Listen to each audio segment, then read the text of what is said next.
Official මගේ YouTube නාලිකාවේ අද ඕගොල්ලන්ට පෙන්වන්න යන්නේ එකත් එක්තරා රාජකීය කෑමක්. ඕගොල්ලෝ හතු වලින් හතු ව්‍යංජන හදනවා, හතු බැදුමට පාවිච්චි කරනවා. හැබැයි හතු වලින් ලුණු මිරිසක් හදලා කාලා තියෙනවා. අද හදන්න යන්නේ ලේන හතු වලින් ලුණු මිරිසක් හදන්නේ කොහොමද කියලා. ලේන හතු ලුණු මිරිස කියලා අපි නම දාමු. මේන් තියෙනවා ලේන හතු. මේ වෙලාවේ මට මතක් වෙනවා ජැක්සන් ඇන්තනි වගේ ආදරණීය ගුරුතුමන්. එතුමා මම හිතන්නේ අපේ ගෙදරදීම ඕගොල්ලන්ට පෙන්වනවා ලේන හතු මේ වගේ කොටයක හැදෙන විදිය. ඉතින් එතුමාවත් මතක් කරලා එතුමා අන්න ආස කෑමක් ලේන හතු. ඉතින් එතුමාට ලේන හතු ගන්න දෙන්න මට ලැබුණා. ඉතින් එතුමාව මතක් කරන ගමන් අද වීඩියෝ එක පටන් ගමු. මුලින්ම මේ ලේන හතු මේ තියෙන්නේ පිපිච්ච ලේන හතු මේ කොටේ මේ රබර් කොට කෑල්ල. ඉතින් මේ ලේන හතු ටික අපි කඩා ගන්නවා. කඩලා වතුරට දාලා හොඳින් සෝද ගන්නවා. අපි මුලින් මේ වැඩේ කරමු. හරි. මේ තියෙන ලේන හතු ටික අපි එමිස්සරේ හොම කඩා ගන්නවා.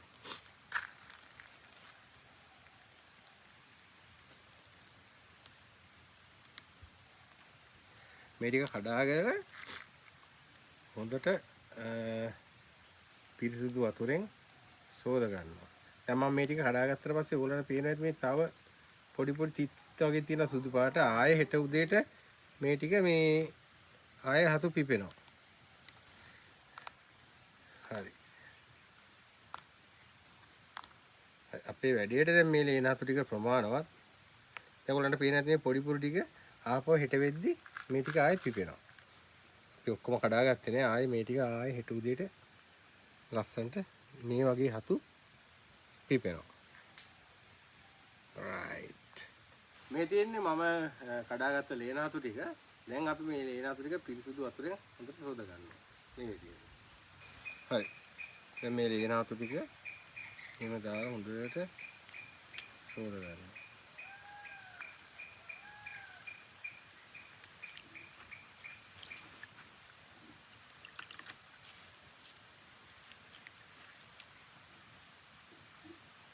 හරි. දැන් මේ තියෙන්නේ හොඳට සෝදලා ගත්ත ලේන හතු ටික.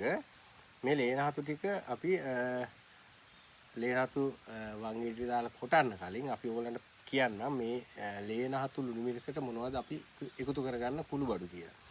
එතකොට අපි ළඟ දැන් තියෙනවා ගම්මිරිස් කුඩු තියෙනවා. එතකොට උම්බලකඩ තියෙනවා. කෑලි මිරිස් තියෙනවා. ලුණු කුඩු තියෙනවා. සැර මිරිස් අපි කියන කොච්චි මිරිස් නැත්නම් නයි මිරිස් කියනවා. සුදුළු බික් එකක් තියෙනවා. ඉඟුරු කෑල්ලක් තියෙනවා. රතු ලුණු පුච්චපු පොල් කෑල්ලක් තියෙනවා. දෙහි තියෙනවා. හරි. දැන් අපි මේ ටික ඔක්කොම වංගෙඩියට දාලා කොටලා දෙහි දාලා හදා ගන්න යන්නේ. දැන් අපි ඉස්සෙල්ලා මේකට රතු ලුණු ටික දා ගන්නවා. ඊට පස්සේ මිරිස් අපි පුච්චපු පොල් කෑල්ල සුදු ලුණු ඉඟුරු මුලින්ම අපි මේ ටික හොඳින් කොටා ගන්නවා.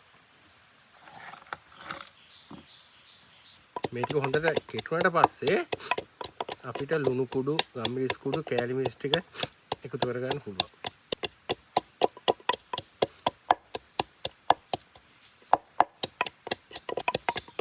සුදු ලුණු, රතු ලුණු, කොච්චි මිරිස්, ගම්මිරිස්, පොල් පුච්චපුවා, එතකොට ඉඟුරු මේ ඔක්කොම දාලා කෑලි මිරිස්, ලුණු තමන්ට අවශ්‍ය විදිහට දෙහි ඉස්ම දාගන්න පුළුවන්.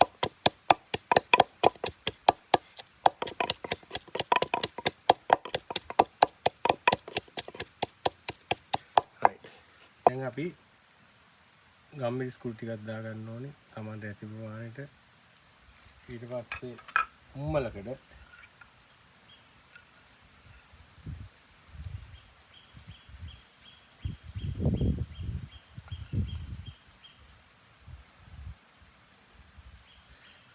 මේවා ඉතින් තමන්ට අවශ්‍ය ප්‍රමාණයට අඩු වැඩි වශයෙන් දාගන්න පුළුවන්. කෑලි මිරිස්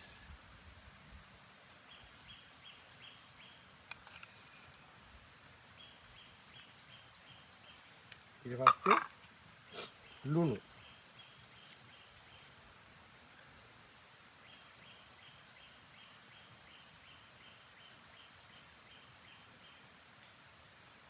right දැන් අපවත් මේ ටික හොඳින් කොටන්න. දැන් මට පේන විදිහට මේ ටික දැන් හොඳට කෙටිලා ඉවරයි. දැන් අපි මේ ටික උඩින් හොඳට සෝදලා ගත්ත ලේනාතු ටික දාන්න ඕන. දාලා හොඳට කොටන්න ඕන. ලේනාතු ටික හොඳට කෙටෙනකන් කොටන්න ඕන. හරි දැන් අපි ලේනාතු ටික මේ විදිහට පංගෙඩියට දාන්න ඕන. දාලා ආපහු ඉතින් හොඳින් කොටා ගන්න ඕන.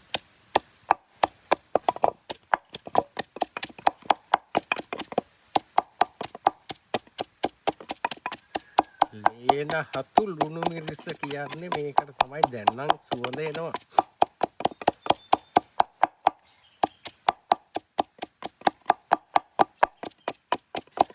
මේක ඉතින් හදාගෙන කන්න පුළුවන් නම් හරි ಗುಣ කෑමක්. හතු වල ಗುಣ තියෙනවා වෙනම. එතකොට සුදු ලුණු වල, ගම්මිරිස් වල, ඉඟුරු වල, රතු ලුණු වල, පොල් පිච්ච වල ඒ වගේ තියෙන ಗುಣ සෑහෙන හොඳ ශරීරයට සෞඛ්‍යයට ඉතාමත්ම හොඳ රසවත් ගුණවත් කෑම.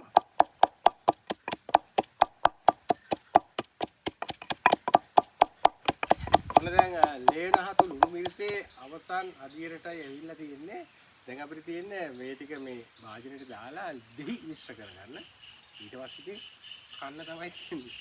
right දැන් හොඳට කොටාගත්ත ලේනහතු ලුණු මිරිස මේ වගේ පැටි භාජනයකට දාගන්නවා.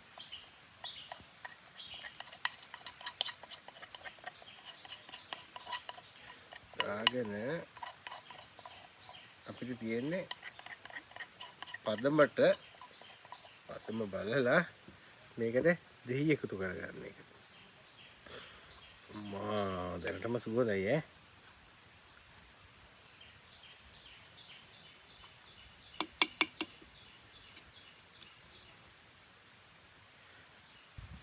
හරි දැන් ඔන්න අපිට දැන් මේකට දැන් දෙහි දා ගන්නයි තියෙන්නේ.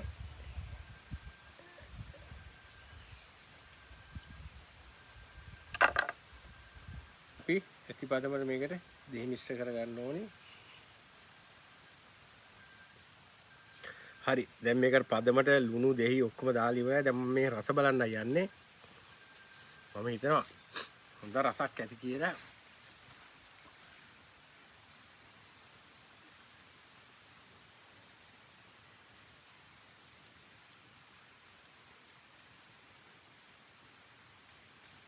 ඔයගොල්ලෝ තදලා කාලා බලන්න පුදුම රසක් තියෙන්නේ. ඔන්න එහෙනම් ඔය ලේනහතු ලුණු මිරිස අපි හැදුවා. දැන් මම බත් එකක් බෙදාගෙන ඇවිල්ලා ඔයගොල්ලොත් එක්ක රස කරලා බත් එක කම්.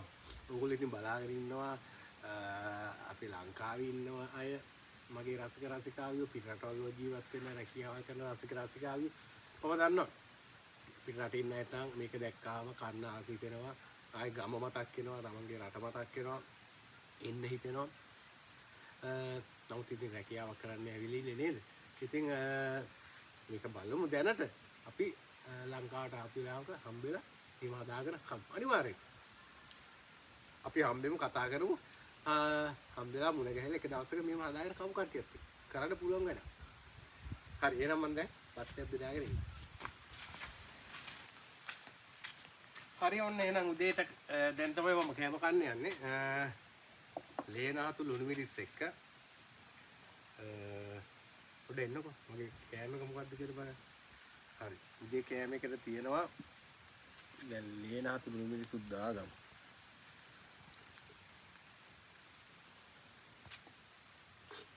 ලේනහතු ලුණු මිරිස් එක්ක පරිප්පුයි රාබුයි එකට දාලා උයලා තියෙනවා. එතකොට බටුයි කරෝලයි බෙදුමක් තියෙනවා. පතෝල මාළෝ තියෙනවා. මම ආස කෑමක් තව තියෙනවා. පොලස් කැට මාළු. හරි. එතකොට දැන් මේකත් එක්ක දැන් ඔන්න උදේට කන්න යන්නේ. අපි බලමු කොහොමද කියලා රස.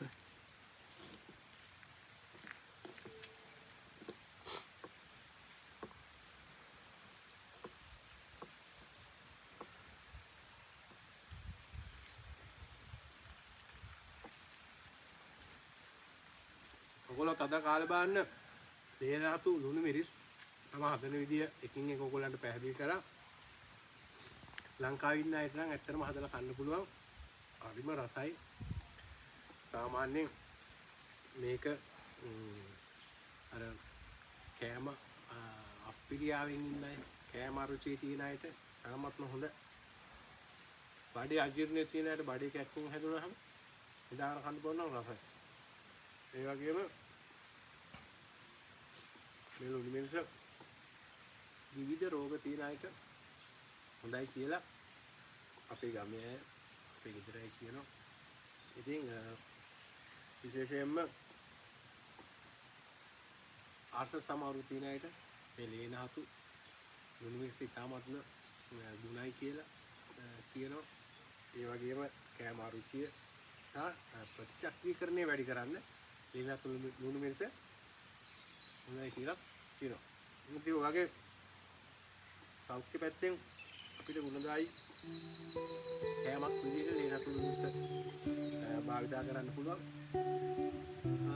එහෙනම් වීඩියෝ එක බලලා අපිට කමෙන්ට් එකක් දාන්න. පිටරටවල ඉන්න අයට වගේ ආදරණීය උගලන්ට අපි හම්බෙලා දවසක හදාගෙන කමු. එහෙනම් හැමෝම පරිස්සම දෙන්න. ජය